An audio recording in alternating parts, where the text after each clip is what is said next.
In today's video, I'm going to teach you how to use a mid function in Google Sheets. The mid function is perfect when you need to pull a specific chunk of text out of a larger string, starting exactly where you choose and grabbing exactly as many characters as you want. Think of it as a precise cutter for text. First, identify your source cell. This is the cell that contains the text you want to extract from. For example, if your text is in cell A1, that's the cell you'll reference in the formula. You don't need to move or change the text in that cell. You'll just point MID to it. Make sure the cell actually contains the text you expect, because MIDI works directly on the characters in that cell, including spaces, punctuation, and numbers.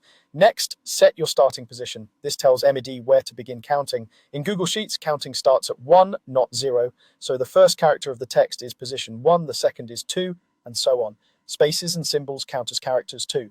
If your text was Hello World, the letter H is position 1, and the letter O in Hello is position 5.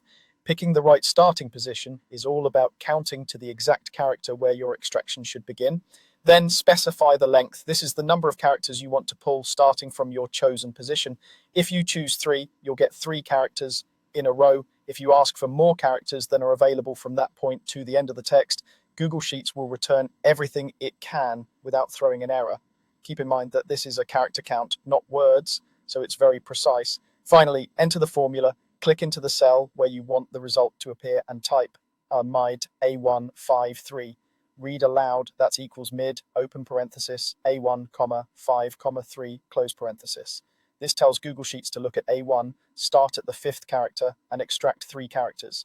Using the earlier Hello World example, that would return oral.